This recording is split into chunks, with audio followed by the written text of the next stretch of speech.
Alright guys, so I'm back with another theory, right? So the theory that I have this time is I honestly think that Kronika is going to make herself a false god.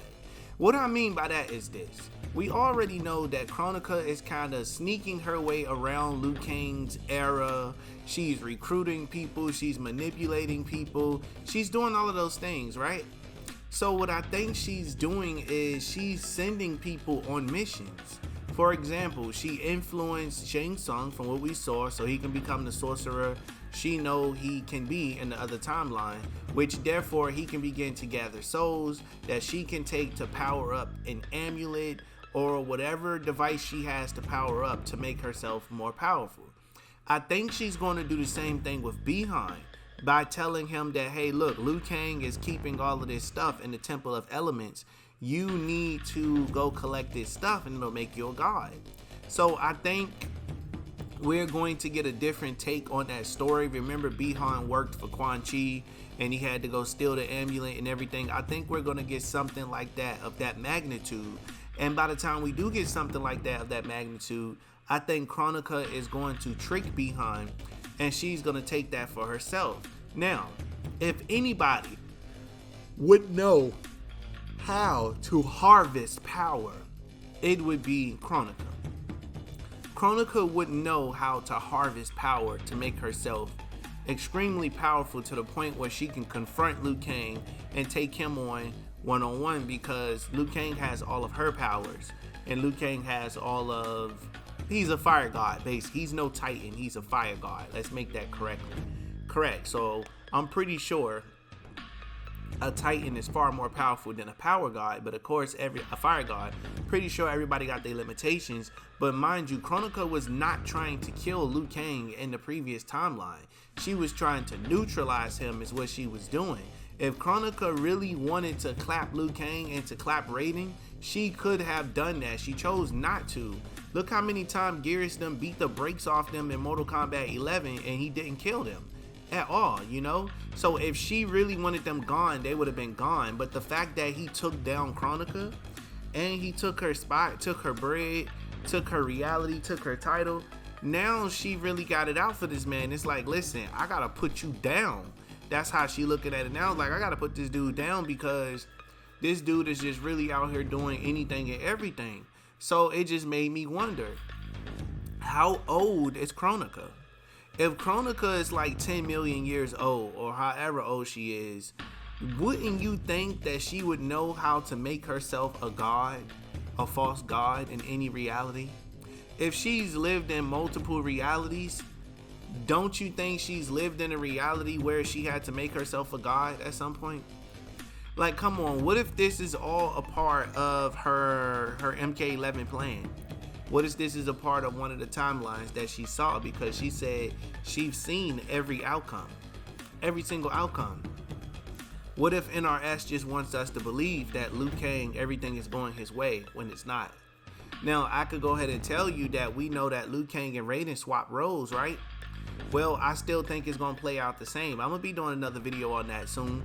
If I didn't do it, if I did a video on that, it probably came out already as your 8 a.m. video already. But if not, you definitely going to be getting it. But anyway, back on topic here. Kronika gathering her goons, right? Her being able to have people on her team. I honestly do think she's going to be bringing in some people that's not related to the story mode, just so they can have a spot in story, such as she might bring in Jade, she may bring in Aaron Black, she may bring in Devora. She's going to bring in a couple of people that can be playable roster characters, and the only reason they'll exist is because of Kronika's doing, because they don't play any parts of the story unless it's with, you know, on the evil side. Basically, that's all we seeing at this point. So again, I'm all for it as to what they got planned for what's coming with Kronika.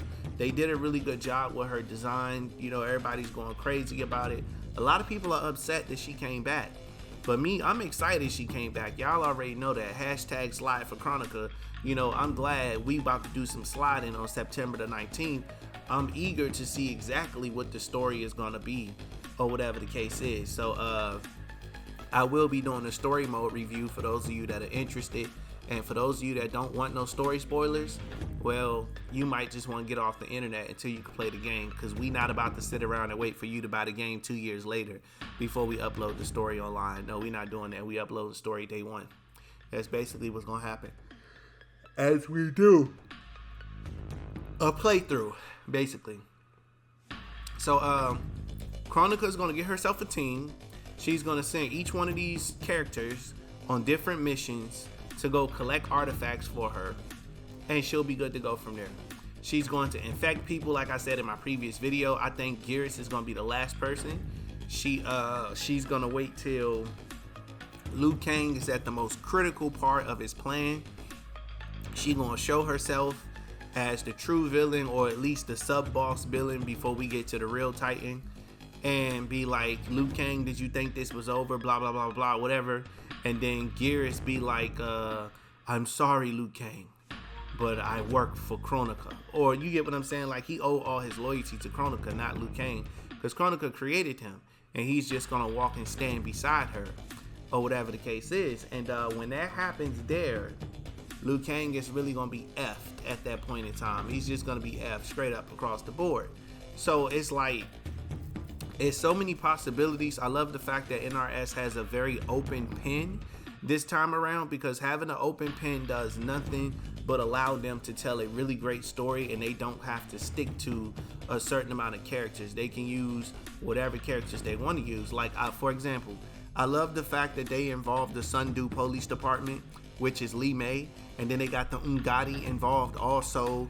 They got the Tarkats involved. Everybody got like their own special little storyline. So I'm looking forward to a lot of these storylines to see exactly how they gonna play out. So this may just be, this story mode might even be better than MK11.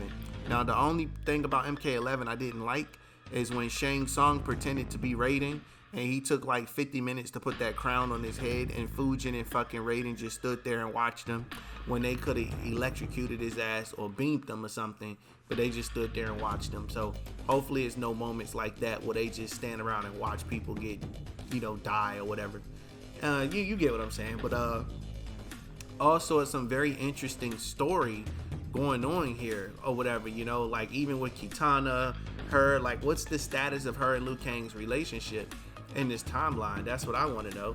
So it's a lot going on, but Kronika is definitely pulling the strings from behind the scenes. Like, she's been working the hourglass for eternity. So you gotta think or wonder that she knows what she's doing. Now you see how she just took and passed all of that power off on your screen. She just powered up Liu Kang. She powered up Kitana, Jade, and Kung Lao. She gave all of them powers. So by the time they do collect those artifacts and make her powerful as hell, she's gonna make them powerful as hell. Now and again, I slapped this up here on your screen. This is my t-shirt, my Slide for Kronika t-shirt. It'll say Slide for Kronika on the back. We got the goddess, we got the queen Kronisha sitting up there on the throne, and we got the highly requested Cloud Demon t-shirt. Don't worry guys, I will have that link for you soon. I'm working with some vendors so that way they can go ahead and process the t-shirt. I'm trying to work out a good price with these people, because I don't want these t-shirts to be $40 and $50. That's not me charging you that. That is the manufacturer that's trying to charge $40 and $50. So I'm looking for a good company where they can charge a fair price, where we all can get a cut. You guys can get the t-shirt for low, they get a good amount, I get a good amount, we all happy. But I'm not about to be charging y'all no $70 and $80 for no t-shirt. We not doing that over here. It's 2023. All of us damn near struggling because they ain't paying no money. We know they ain't paying nothing at work. All the prices are going up, but ain't no wage going up. We ain't getting no wage increase at all. We just keep getting bill after bill after bill. But anyway, I want you guys to hang in there. Like I said, we got more content coming to the channel. I do plan on helping you guys financially in the future with some financial advice and things of that nature. I just want y'all to stay positive. Remember, don't do nothing stupid that's gonna cause you to crash out. If you got a homeboy or a homegirl, if they tell you something that starts like this, if it starts with all you gotta do is XYZ, stay away from them, because they're gonna end you up right in the jail cell. So stay away from those all you gotta do as people. Let them all you gotta do is stay away from you. That's what they need to focus on. or whatever, you know. So keep your head up. Better times are coming. Cheaper prices are coming. We're gonna be living it up soon. Hopefully by summer 2024 we can get things back to normal, because right now it's damn near unbearable to live, but whatever. But I am fortunate and blessed with the consistency, the mindset, and everything that I have that allows me to operate through this tough time that we all are going through, you know, working all of these multiple jobs and everything and stuff. But anyway, enough about that.